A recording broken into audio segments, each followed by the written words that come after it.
All right, so I chose to present on the mind-body problem. So the basic concept of the mind and the body distinction from Descartes is that we have a mind and a body that are distinct from one another. This is a dualistic concept. The mind is a separate substance. It is a thinking thing, as Descartes calls it, and the body is an extended thing. Descartes writes that we have a clear and distinct idea of our minds as only a thinking thing, and we have a clear and distinct idea of our bodies as extended things. He thinks that because we can hold these concepts in our mind, the mind and body can exist independently of one another. He offers up an explanation of how this is possible simply by positing the existence of God. Because he has already proven the existence of God in his previous meditations, he can now posit that God is what makes the mind exist independently from the body. The nature of the mind is an active, thinking thing, and the nature of the body is extension, which is passive.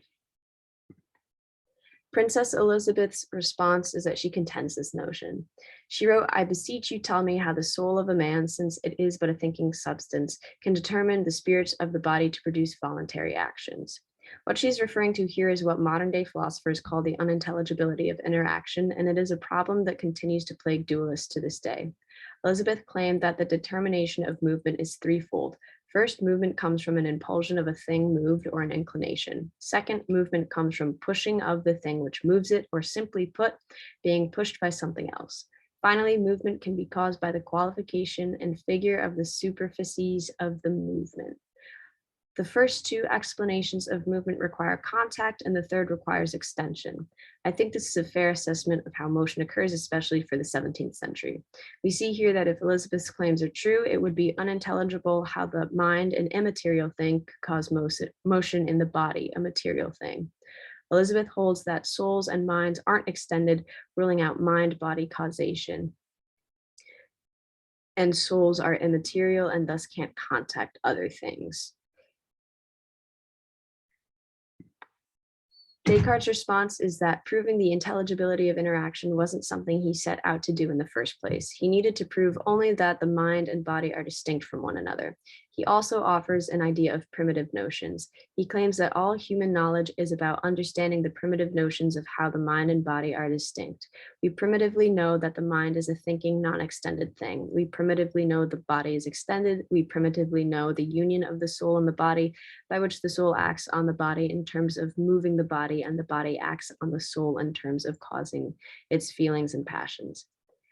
Descartes believed that notions can only be understood through itself and without reference to one another. Apparently, this is supposed to show us what we cannot do. We cannot use the imagination to understand the mind, nor can we understand how the soul moves the body by looking to how a body moves another body.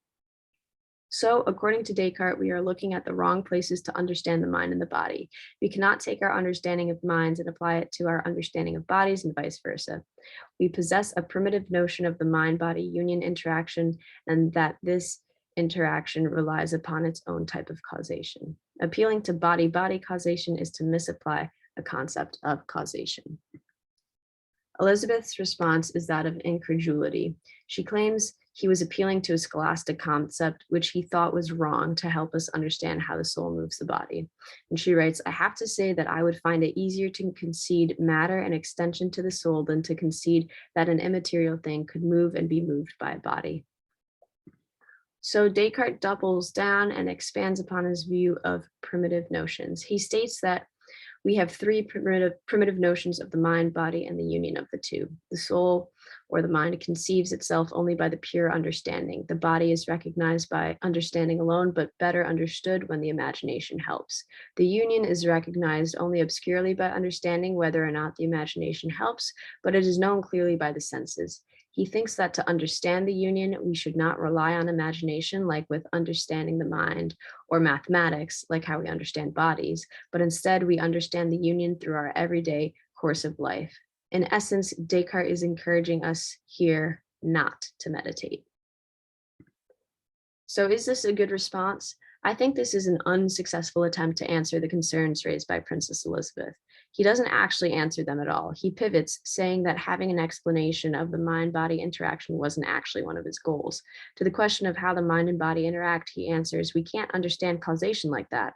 And then he claims that there's this intuitively understood union, but this is hardly an answer.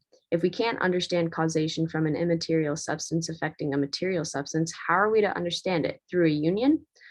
To me, this is the equivalent of saying we just know they interact instead of actually providing any sort of plausible explanation. I think this is because there is no plausible explanation for how a mind and a body could interact if they are two separate substances. He claims there's a union, but how are the mind and body unified?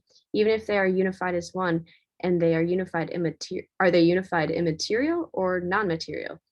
What is the connection and where can it be found? Where can we see an immaterial mind within a material body? All these questions go unanswered, and I find this to be a fatal flaw in Descartes' theory of dualism.